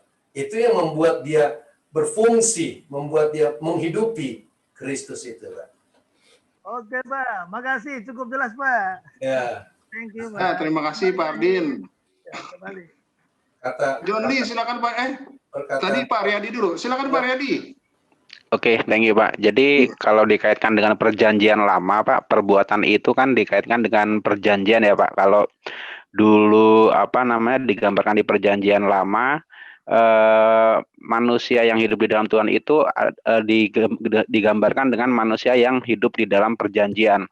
Nah, berkaitan dengan perjanjian itu, nah kalau kita lakukan dengan perbuatan, artinya perbuatan kita itu sesuai dengan perjanjian. Nah, permasalahannya kan kalau di perjanjian lama itu namanya perjanjian itu kan ada hitam di atas putih ya Pak ya. Hitam di atas putih itu artinya kalau kita misalnya buat surat perjanjian berarti ada pihak ke-1 dan pihak kedua. Nah, di sini kalau Pak Yahya bilang dulu kalau ini adalah kan unilateral, artinya perjanjian itu dibuat satu arah hanya dari Tuhan saja seperti itu. Dan di perjanjian lama itu tertulisnya jelas Pak. Jadi ada 10 perintah Allah. Nah, selama di perjanjian baru itu kan perjanjiannya kan di sini maksudnya tidak ada jelas tertulis, tapi di situ ditulis dalam loh hati manusia. Apakah yang ditulis dalam loh hati manusia itu sama dengan Kristus yang diungkapkan? Itu aja sih Pak. Thank you Pak. Iya, benar. Jadi Kristus yang diungkapkan itu yang ditulis. Jadi bahasanya bisa macam-macam ya, ditulis. Kalau saya suka katakan dibentuk. Nah, itu sama, itu Kristus yang diungkapkan. Kristus yang diungkapkan. Cuma pertanyaannya kan dia tanda kutipnya tertulis kalau kita melakukan, gitu Pak.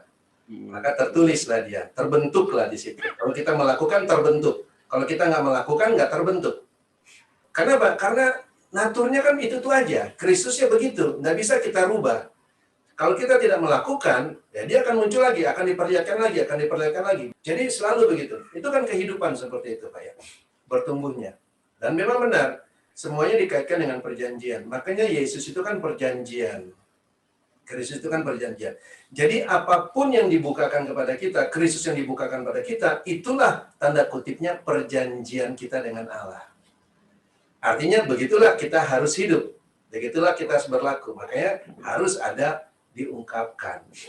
Kadang-kadang saya juga katakan kan hati-hati kalau Kristus diungkapkan. Kalau dia diungkapkan pada kita, tanda kutipnya biasanya ada tuntutannya. Nah, kita di situ diperhadapkan dengan kematian dan kehidupan. Artinya manusia lama kita dibukakan di situ, lalu harus dimatikan, harus mati, maksudnya memang sudah harus mati.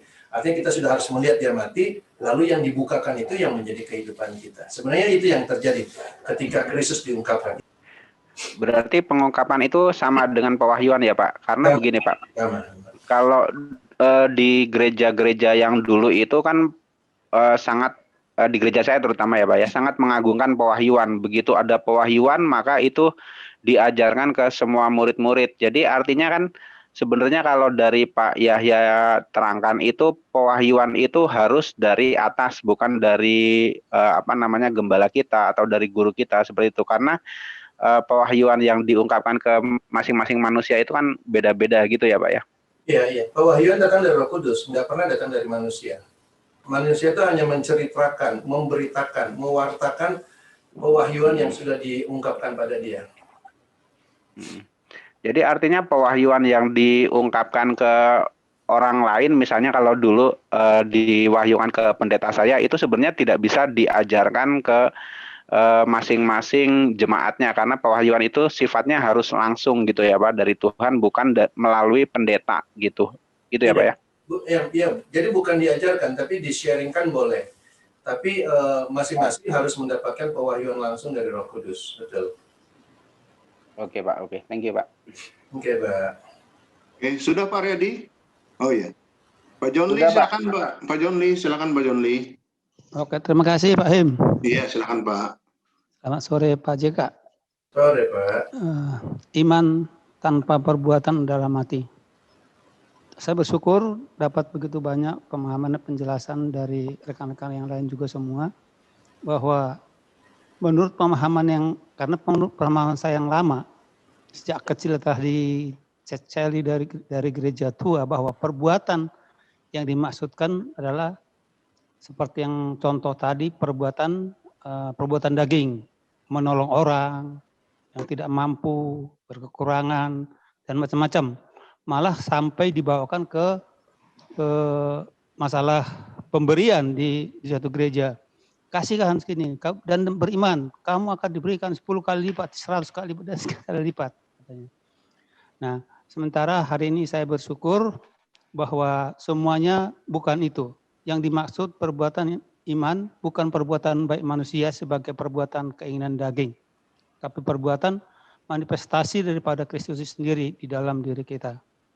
Iman yang Alkitab maksudkan adalah Kristus yang kita peroleh. Iman itu sendiri tidak perlu diusahakan, karena itu adalah natur dari kita sebagai orang lahir baru. Setiap orang lahir baru pasti diberikan iman. Tindakan yang diperlukan iman harus bertindak, kalau tidak pasti mati. Ya, tindakan-tindakan kita seperti yang tadi dijelaskan, iman kita harus melihat, mengakses, menghidupi, tinggal, dan berjalan di dalam iman, keselamatan, dan realita Kristus kasih karunia itu.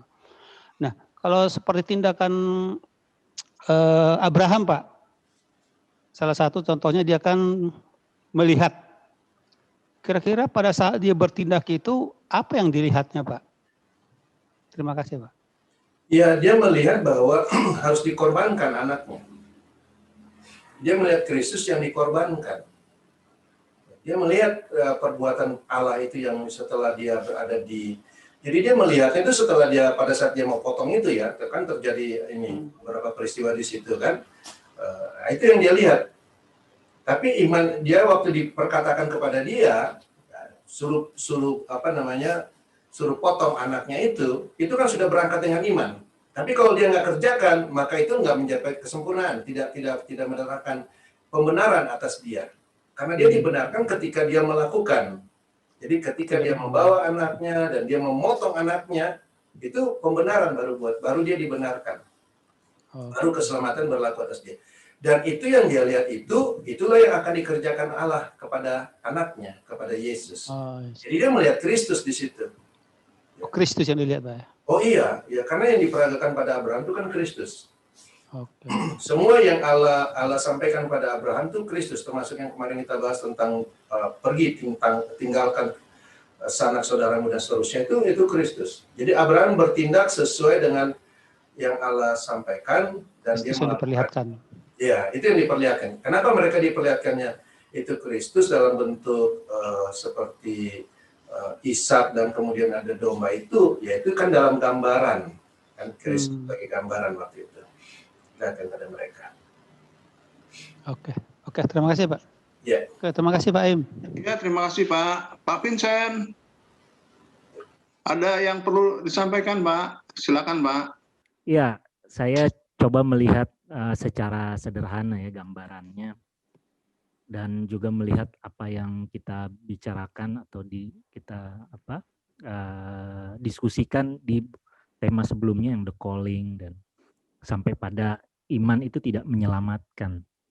Jadi kalau saya bisa melihat bahwa ini kan iman itu kan bisa didapatkan ketika kita masuk lahir baru dan mengalami mati pastinya, mati kemudian mengalami perjalanan hidup pribadi dan melihat realita Kristus yang dibukakan kepada kita. Nah, jadi ini yang saya dapatkan bahwa sesuatu yang berbeda, sesuatu yang dulu saya anggap tidak agamawi tadi kan disampaikan oleh Pak Yahya dalam beberapa pernyataan-pernyataan. Nah, saya titik tolak saya mungkin ketika manusia atau siapapun berhadapan pada masalah kehidupan itu bagi saya melihat dari case saya. Nah, jadi sudut pandangnya adalah manusia itu akan mengenal Tuhan ketika permasalahan hidupnya itu diselesaikan di dalam sudut pandang agamawi yang saya percayai ya. Kalau kita melakukan semua aturan-aturan gereja, semua kegiatan di gereja, semua melakukan apa yang disuruh oleh pendeta, pemimpin. Nah, itu yang saya pahami bagaimana kalau mau selesai masalah itu makanya ke gereja dong. Kalau mau selesai urusan ini maka minta Tuhan, imani, percayai Tuhan Yesus. Nah, ternyata berbeda kan dengan apa yang ketika lahir baru atau mendapatkan pemahaman tentang realita Kristus ini. Wah, bukan itu persoalannya. Bukan itu bagaimana seseorang mengenali realita Kristus. Tetapi bagaimana seseorang bukan diselesaikan persoalan hidupnya, akan tetapi dia dibawa lewat permasalahan hidup, dia dibawa kepada pengenalan akan Kristus. Itu yang mungkin secara pribadi saya mau konfirmasi bahwa apa yang kehidupan saya di gereja atau mungkin teman-teman yang juga banyak menanyakan itu, Vincent, waduh kalau kamu mengalami masalah A, masalah B, masalah C, masalah ekonomi, masalah keluarga, masalah ini, itu, dan lain kesehatan, dan lain sebagainya. Harus tahu dong kamu harus kemana. Kok sekarang udah nggak ke gereja lagi ya? Kok sekarang nggak rajin mengikuti khotbah pendeta? Ya kamu salah itu, berarti kamu nggak memiliki iman terhadap Kristus. Nah kalau tadi kan banyak yang berbicara tentang perbuatan ya. Nah sama juga, kamu sih nggak aktif di gereja, nggak pernah ngikut ini, ngikut itu, persekutuan kaum bapak kamu tinggalkan, persekutuan ini kamu tinggalkan. Nah, artinya nggak ada perbuatanmu, makanya imanmu mati dan masalahmu jadi banyak. Itu, akhirnya saya bilang, wah ternyata anggapan-anggapan itu, mohon maaf ya teman-teman, saudara-saudaraku semuanya, itu keliru. Kok keliru gimana? Bukan ke situ. Itu cuman entry point saya, justru saya dibawa, maka itu benar. Bukan pada penyelesaian satu persoalan hidup untuk menyelesaikan kedagingan saya, tetapi saya dibawa kepada Kristus, kepada satu kehidupan yang baru, kepada sebuah keselamatan, konsep yang baru, yaitu manusia baru. Nah, ya pasti ada persyaratan yang pertama dan utamanya adalah mati itu tadi. Meninggalkan semua pemahaman-pemahaman lama, harus mau, itu kan pilihan tadi Pak. Kalau saya bicara the calling itu, makanya saya renungkan kemarin the calling itu, wah sebuah pilihan. Pilihan mau berpisah terhadap kehidupan daging, kehidupan dunia ini, atau tidak tetap mengikuti kehidupan dunia, berikut kedagingannya. Nah, jadi mungkin saya sedikit berbeda ya. Kalau tadi kita lebih banyak membahas tentang bagaimana perwahyuan Tuhan, bagaimana. Nah, kalau saya diperhadapkan pada sebuah realita itu, makanya saya selalu garis bawahi apa yang disampaikan kemarin. Ini pilihan. Pilihan untuk hidup dalam pemisahan, keluar dari ruang lingkup lama, ruang lingkup gerejawi, nggak bercampur. Ya kalau gerejawi, agamawi, sama ya, kan semua yang di luar Kristus.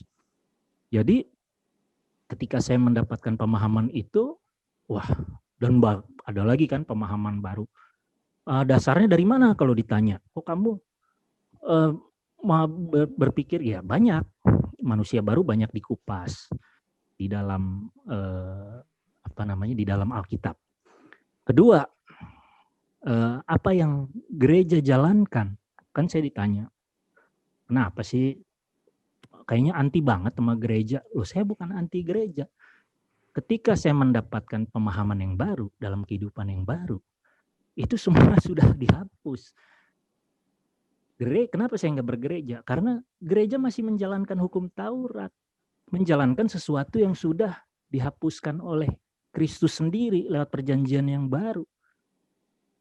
mau ditunjukkan kan gampang banget. Misalnya yang paling sederhana dari Lukas 16 ayat 16 atau dari Yeremia 31 sampai 34. Nah, artinya pemahaman-pemahaman itulah yang menjadi dasar bagi saya, menguatkan saya bahwa wah iya benar, Kristus sudah mengatakan itu di Alkitab. Nggak tahu kalau saya kan cuma keceplosan, saya ngomongnya itu ya saya apa yang ditulis di Alkitab ya saya ikutin lah, karena memang itu Allah yang itulah perwahyuan dari Allah kepada orang-orang yang yang hidup di dalam Kristus, tubuh-tubuh Kristus. Nah, artinya kalau saya melanggar itu ya artinya saya melawan Tuhan dong. Jadi itulah dasar saya yang gampangnya aja ya, saya kehidupan baru itu seperti apa? Bagi saya kehidupan baru itu ketika saya itu tadi diperhadapkan pada sebuah pilihan. Pertama, langkah pertama, mau mati atau tidak. Mau berpisah, siap berpisah atau tidak terhadap dunia ini. Itu yang mungkin yang ini kan juga nanti teman-teman saya atau siapapun ya, relasi siapapun akan melihat ini. Dan saya juga bisa memberikan pernyataan bahwa kenapa saya memisahkan kehidupan saya yang baru dengan kehidupan gereja. Ya seperti itulah. Karena kehidupan gereja itu, kehidupan agamawi itu ya pertama udah jelas, itu sudah kita bahas sebelumnya, itu di luar Kristus semua. Tapi pada prinsipnya adalah itu tadi, apa yang ditulis yang sudah dihapuskan masih dijalankan oleh agama, dia jalankan oleh gereja, yang masih dijalankan dan saya tidak menerima itu lagi. Nah kemudian saya tinggal menunggu nih ketika saya mati, saya tidak lagi berpikir tentang itu, berikut semua mengenai karakter saya yang kedagingan saya itu kan semua juga pelan-pelan kan akan dibukakan bahwa mana yang benar, mana yang salah. Saya udah bisa melihat banyak ketidakbenaran ketika saya hidup di dalam kebenaran itu. Nah, jadi kembali lagi pada langkah pertama, oke, saya mau mati. Nah, kedua, tadi yang sudah banyak dibahas yang menarik adalah ketika masuk di dalam kehidupan baru, nah manusia lama kita kan masih ikut ya Pak ya. Tadi Pak JK menjelaskan, kemudian Pak Irwan juga sempat menyinggung sedikit di awal tadi. Wah, makin banyak lagi Pak pilihannya. Kalau di awal memang kita mengerjakan apa yang dilakukan oleh si jahat itu, si bapak kita yang jahat, karena manusia daging kan, manusia dosa. Nah kedua, kita tidak lagi udah kan gak ada lagi tuh si iblis, tetapi manusia lama kita yang masih berkuasa. Nah, masih diperhadapkan. Kalau saya bilang kita realita Kristus itu adalah ketika hidup di dalam manusia baru, kita selalu diberikan pilihan-pilihan. Nah, pilihan kita mau nggak meninggalkan manusia lama itu yang masih kita bawa di dalam kehidupan kita. Nah, jadi kalau saya rasa seperti itu Pak, sampai pada kemenangan kita nantinya mengalahkan atau tentunya Kristus ya, bukan pribadi. Kita kan tindakan kita. Nah, saya rasa disitulah perbuatan. Nah, kalau misalnya keliru, tolong direvisi bahwa perbuatan itu adalah tindakan yang kita ambil ketika kita diberikan sebuah pilihan-pilihan. Apakah dalam berbagai case, berbagai kasus, apakah kita masih mengikuti daging, kehidupan kita yang lama, ataukah memang harus habis sama sekali. Nah, sesuai dengan apa yang Kristus inginkan. Nah, terima kasih Pak Im, terima kasih Pak JK. Baik, baik. Kalau gitu ini kesempatan terakhir untuk Bapak Ibu yang lain. Kalau masih ada pertanyaan sebelum Pak Yahya akan menutup dengan kesimpulan. Ya. Oh, dokter. Ya, jadi kalau kita lihat secara holistik, kan Yesus itu sudah menyatakan diri di dunia. Yohanes 1 ayat 10 dan terang itu sudah ada. Yohanes 1 ayat 10. Yohanes 1 ayat 10. saat kita terima terang, berarti kita masuk dalam 1 Korintus 6 ayat 17. Roh itu menyatu. Jadi Tuhan mengikatkan diri sama Tuhan menjadi satu roh. Jadi kita sudah dibebaskan sebenarnya dari perbudakan. Nah, cuman masalahnya kan ada di Roma 8 tuh. Kan kita sudah tahu bahwa hidup di dalam roh tidak ada penghukuman. Ya kan? Roh yang memerdekakan di dalam Kristus tidak ada dan juga hukum maut juga tidak ada. Nah, cuman masalahnya ada di Ibrani 4 ayat, ada warning bagi kita yang sudah hidup di dalam yang baru. Yang kita sudah hidup dibebaskan, sudah tidak dalam perhambaan lagi. Terus lebih di dalam Ibrani 4 ayat 1, sebab itu baiklah waspada, jangan sampai ada seorang di antara kamu yang dianggap ketinggalan. Itu jadi masalah. Ternyata di dalam Kristus yang sudah kita hidup di luar perhambaan maksudnya aturan-aturan, terus ya hidupnya duniawi lah, agamawi. Nah, kita hidup di dalam yang baru ini juga harus di dalam kewaspadaan. Jangan sampai kita kembali lagi kepada yang tanpa sadar kita kembali kepada yang lama. Maka itu di dalam Ibrani 4 ayat 1, waspadalah supaya jangan ada seorang di antara kamu yang ketinggalan. Kita hidup di dalam yang lama lagi dianggapnya ketinggalan. Betul nggak, Pak? Iya betul. Itu sebagai warning ya bagi kita yang sudah hidup di dalam yang baru, tapi masih tanpa sadar kita berjalan di dalam yang lama, bisa aja terjadikan hal itu. Ya. Jadi kalau di Ibrani 4 ayat 2, kabar kesukaan itu seperti kepada mereka, tetapi firman penderitaan itu tidak berguna. Nah, firman iman itu bisa tidak berguna kalau kita tidak menghidupin, tidak dikerjakan. Iman itu sama aja, iman tanpa perbuatan mati juga. Iya. Ya itu aja buat saya sih. Jadi memang tempat perhentian itu tidak lagi suatu perbuatan agamawi atau lahiriah yang untuk ibadah, membangun hubungan kita dengan Allah melalui tindakan-tindakan yang lahiriah. Ya buat saya itu. Jadi Dok, sudah. Risiko juga kalau kita tidak selalu di dalam komunitas ini, di dalam komunitas sharing yang dalam kebenaran ini, kita bisa kembali lagi kepada yang lama lagi gitu. Seperti anjing kembali kepada muntahannya, bisa. Ya. Itu kan sebenarnya yang dikatakan besi menajamkan besi. Iya. Itu kan tujuannya. Makanya waktu Yesus mengutus muridnya kan diutusnya dua-dua. Oh, ya. Kan, supaya kalau yang satu lemah, yang satu bisa menguatkan. Itu sebenarnya itu persekutuan, dan tubuh Kristus memang seperti itu, Dok. Oke. Kan itu tubuh Kristus saksi nggak Pak? Kalau dua-dua itu artinya bisa saling menyaksikan gitu, bukan? Iya, saling menguatkan, satu lemah juga bisa. Kemudian itu yang namanya makanya dikatakan tubuh. Kita ini anggota tubuh.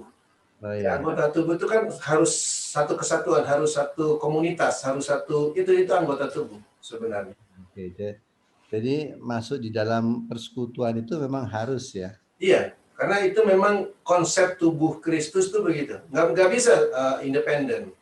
Oke. Kita akan dibawa, bagaimana caranya seseorang yang tadi biasa independen dan sudah Kristus, dia akan dibawa kepada persekutuan. Yang namanya persekutuan kan harus lebih dari satu. Ya, thank you Pak Jika. Oke. Baik, kita tutup ya. Cukup ya. Silakan Pak Jika dengan kesimpulan, Pak. Iya, jadi apa yang sudah kita diskusikan pada sore hari ini itu memperlihatkan bahwa satu hal lagi yang meyakinkan kita bahwa iman itu tidak bisa berhenti pada pengakuan saja. Ya kan, bahwa kita punya iman tanpa suatu tindakan. Bahkan kalau saya mau coba sharingkan kembali di sini, perkataan ini kan bagus sekali dari Yakobus itu, Yakobus 1 ayatnya yang ke-14 ini.